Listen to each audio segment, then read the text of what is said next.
Euromaxx Highlights, and here's your host, Anne O'Donnell. Hello and a very warm welcome to Euromaxx Highlights. Well, we have compiled our favourite reports of the week for you. Let's have a look at some of the top stories. Dare to Bear, why hot pants are this summer's must-have look. The Swan King, the virtual world of Ludwig II of Bavaria. And Mediterranean magic, wreck diving off the coast of Corsica. Well, some years ago, it was the miniskirt that had some groups outraged until the advent of hot pants. The short shorts gave critics something to really grumble about as outfits got even skimpier, tighter and shorter. This look became part and parcel of the revolutionary 60s and 70s, but now hot pants are back in style this summer. They are a staple in most fashionistas' wardrobes, although hot pants, or cut-offs as they're also known as, aren't for everyone, as we discover. We spoke to our fashion expert Sean St. Louis on how best to style the mini shorts.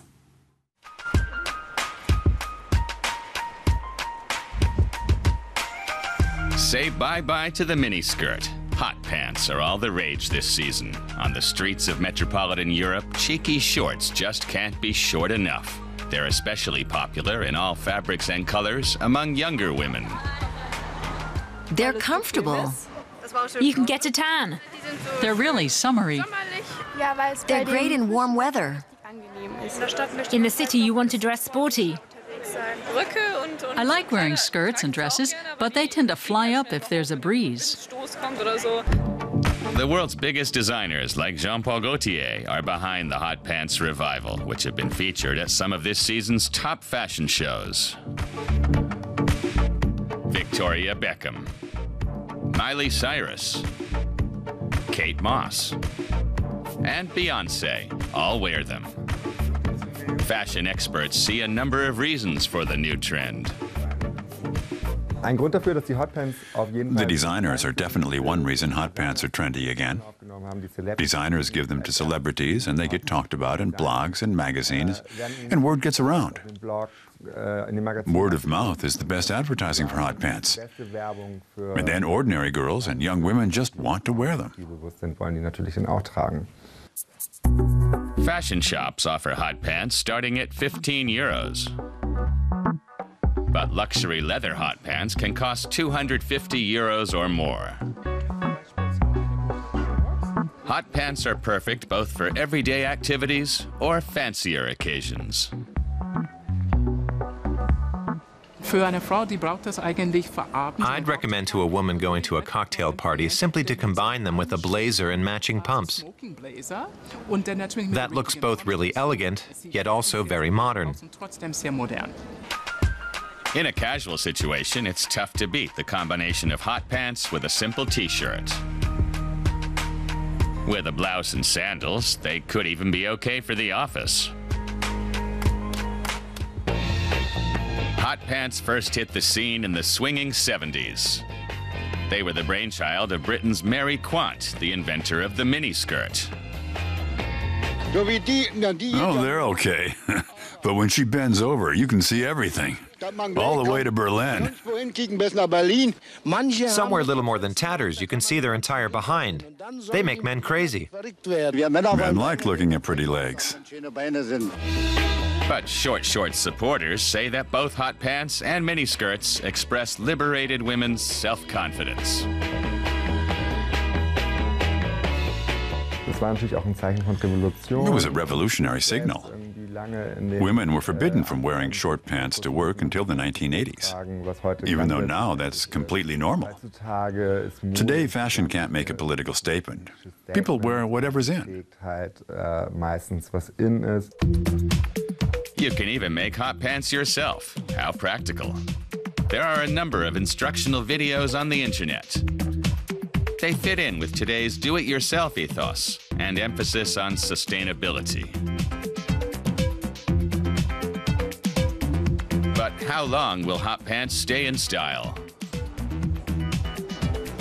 I think hot pants will get more flowing and feminine. Will have a certain lightness. And that's important, because they're a bohemian sort of clothing.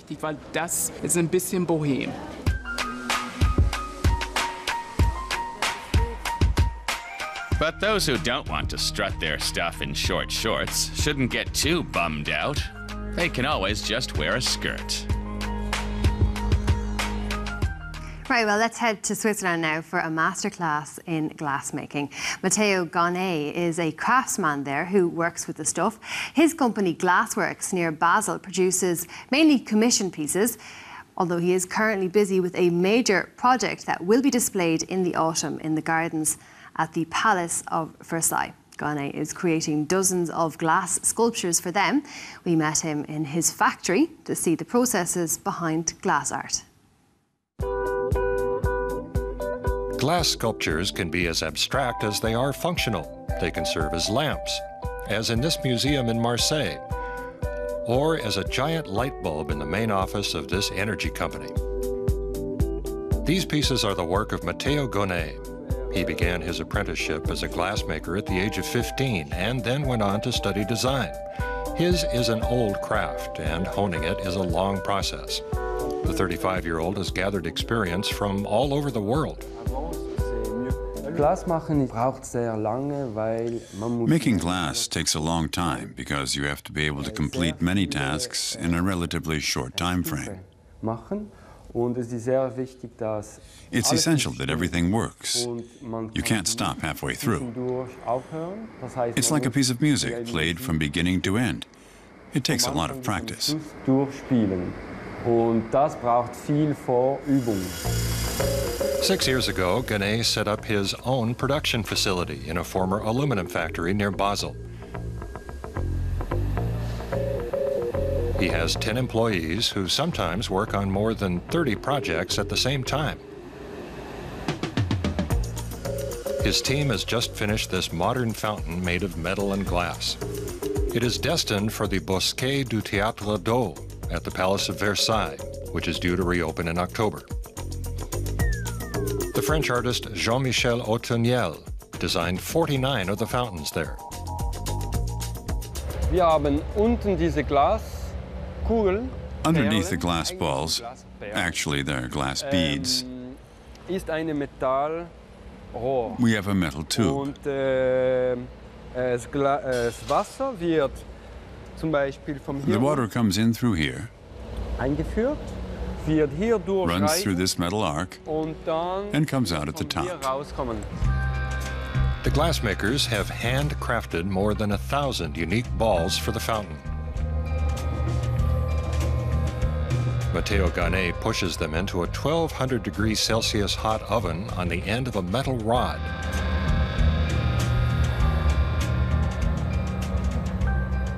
Man muss Temperatur genau schätzen können. You have to pay attention to the temperature Wie warm to see how ist warm the eigentlich, glass is. Das Glas jetzt, weil unter 800 Grad. Below 800 degrees Celsius, it would still be too hard. Das heißt, so I'd have to turn the heat up. Temperatur wieder hochbringen, But not too aber much, zu hoch, because then it would sonst lose its verliere ich ideal meine form. He repeats this step up to 4 times before he achieves the desired shape and stability. After all, at Versailles, his glass will have to withstand the elements.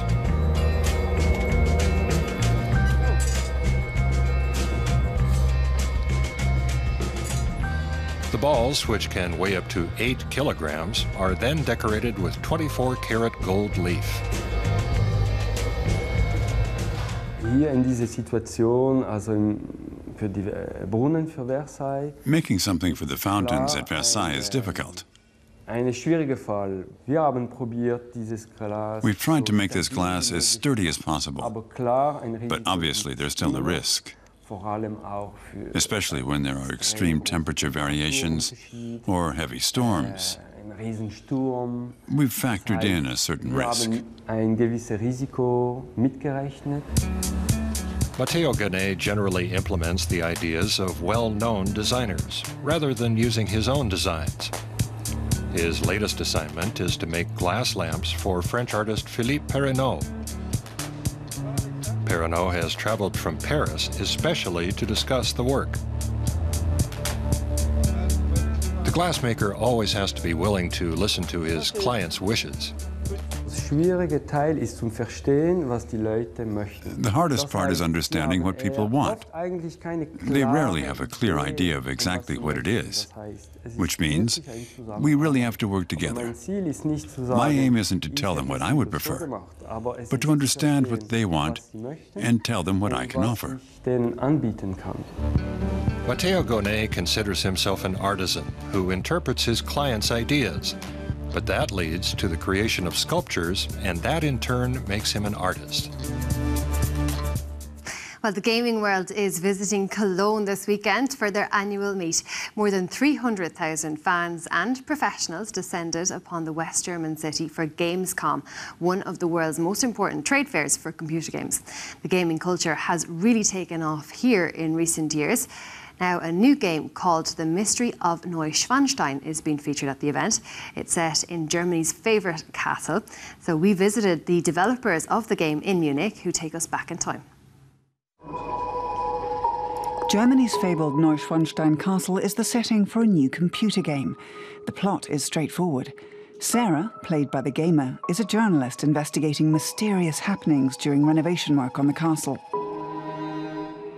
Gradually, she uncovers little-known details about the death of King Ludwig II of Bavaria. The Mystery of Neuschwanstein is the brainchild of Munich-based game developers Chimera Entertainment. Robert Berghemer worked out how to transpose the historical context to the digital world. The challenge, as far as the story is concerned, was to embed it so that the player can do something interesting, because the entertainment factor is important, while also getting a story. And all the stories surrounding Ludwig II make Neuschwanstein very suitable for that.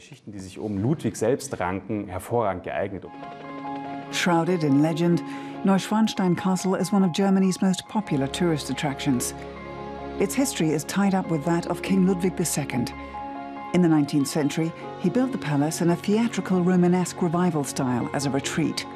But in the end, the reclusive and heavily indebted monarch only spent about 6 months there. The fairy tale king, as Ludwig was known, drowned in mysterious circumstances in 1886.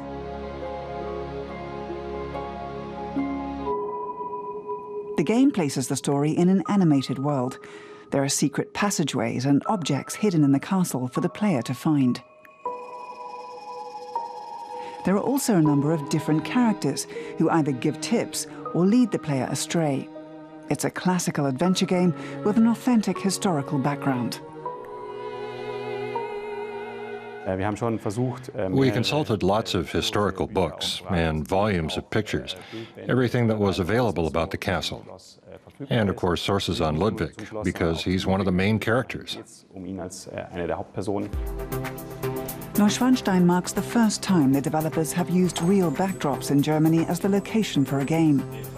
Since Christian Kluckner co-founded the company 8 years ago, Chimera has brought out more than 20 titles. The great thing for us is that it plays here in Bavaria, where our company is located.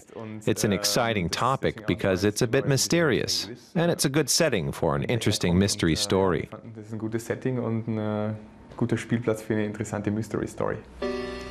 It took 8 months to complete the game. The 35-member team includes game designers, programmers, and graphic artists. Their projects have won prizes, such as the German Computer Games Award. The company's entertainment offerings are found on a range of platforms, from mobile phones to tablets to PCs. Chimera recently cooperated with Finnish game developer Rovio to produce Angry Birds Epic. It's the latest installment of one of the most popular games for mobile phones worldwide. On Piggy Island, a flock of birds try to recover their stolen eggs. Combat games like Bloodstroke are also part of the Munich company's repertoire. By contrast, the Mystery of Neuschwanstein has simple rules, but it is sophisticated in terms of graphics. The rooms in the game are based on the actual interiors of the castle. It's not completely realistic, but it heads in the direction of photorealism. That's what we wanted to do, and it's what our target audience likes. That's why we decided to do it that way. The scenes and figures are hand-drawn on the computer based on the screenwriter's instructions. The characters have to be as authentic as possible. The dialogue and the research make this a game with cultural ambitions, and that's important for us in the gaming sector. But most importantly, a game has to be fun. Players can make up their minds about the mystery of Neuschwanstein when it comes out in a few months. Well, it's time now for us to explore another part of Europe. Euromaxx set off for Corsica in the Mediterranean Sea, just north of the Italian island of Sardinia. Although the island has fought a lot for its independence, it does still belong to France. So let's find out more about this island that's small and has plenty of unique experiences to offer visitors. Our highlights of the trip here. Corsica from below. This is where Stéphane Le Gaillet explores the seabed. The underwater photographer is always looking for the perfect shot. Today, he shows us an amazing find. 44 meters beneath the surface lies the wreck of an old ship.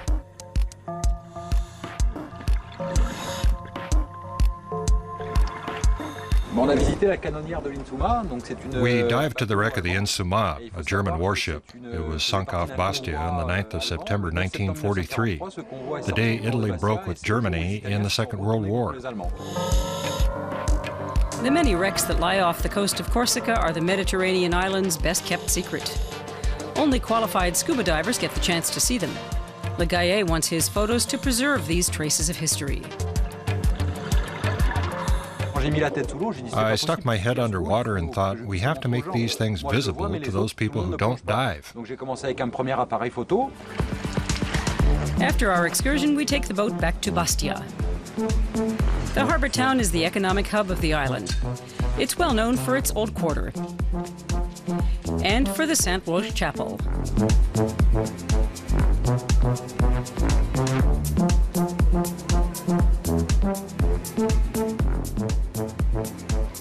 One of the best ways to get around the island is to take the narrow-gauge railway. Corsicans lovingly call it Trinigelu, or the shaking one. This line's been around for ages, for generations. The trains still travel on the same old tracks. The railway is a bit like Corsica itself. It has tradition, but it's also modern. Pierre Thomy takes the train nearly every day. He works as a chemistry professor in Corte, a small town in the mountain range in the interior.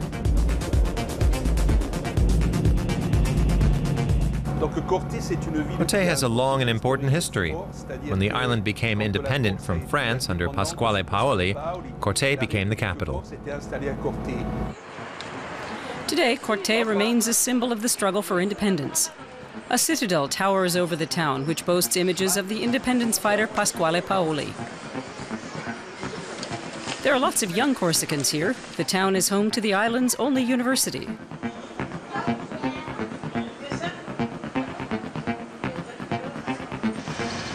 Nearby is the pride and joy of Corsica's railway, a bridge built by the famous architect Gustave Eiffel. We're passing the bridge over the Vecchio. It's one of the most beautiful things on the line. Our last stop is Ajaccio. It's the capital of Corsica and the birthplace of Napoleon Bonaparte, Emperor of France from 1804 until 1814. 64,000 people live here. But in summer, the city center is often deserted as residents head to the sea. Some of the best beaches are at Capo di Feno. The classy beach bar Le Pirate is especially popular. I tried to retain the charm of beach huts. You sit with your feet in the sand, you share tables. It's a place of freedom.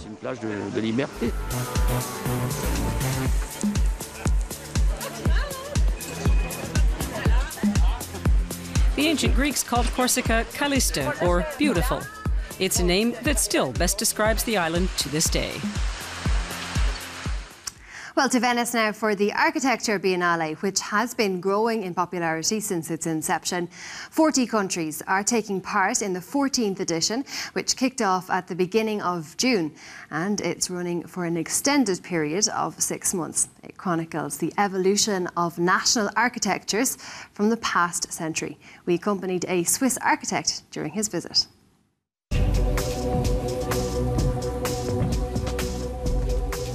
Venice, an architectural jewel in its own right. And every 2 years, the backdrop for the granddaddy of design expos, the Biennale.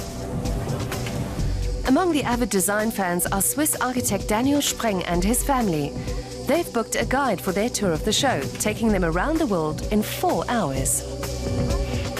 I'm hoping for new insights and inspiration for my work. Plus, we love coming here, of course. It's great seeing so many different countries and the ideas they have. Plus the different materials, and not forgetting the cultural influences.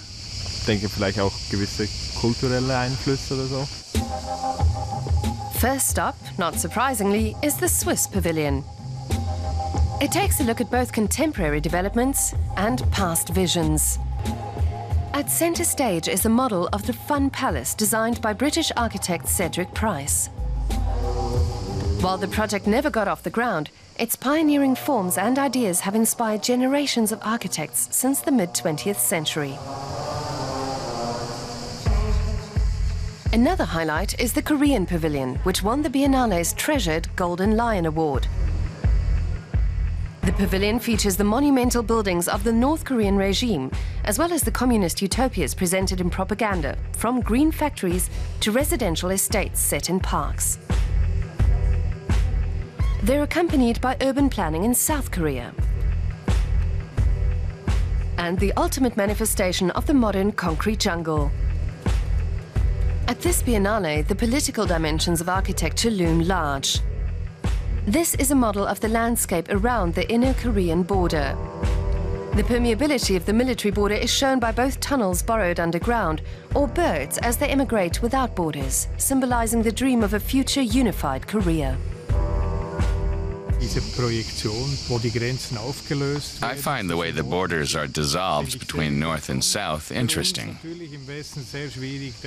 For us in the West, this monumental, if not fascist architecture is hard to access. It's a rather bold show.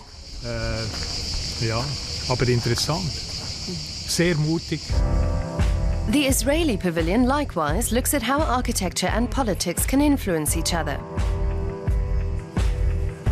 Mapped out in the sand are urban landscapes, neither urban nor suburban, that developed in modern Israel.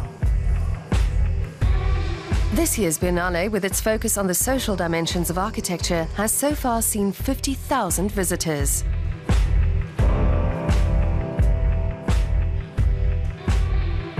When you feel that the world shares the demands and the questions that the Biennale poses, you feel that at least my aim is fulfilled. The Danish pavilion takes visitors right inside what it calls the empowerment of aesthetics. From dazzling daylight to a stroll through wood, grass, soil, and other natural substances. I really enjoy this room over here because of all the scents, how you can taste, feel, touch. It really makes you feel more open and connected with nature. Among the other visitor magnets, the Austrian Pavilion. It features 200 models of parliamentary buildings from around the world at a scale of 1 to 500.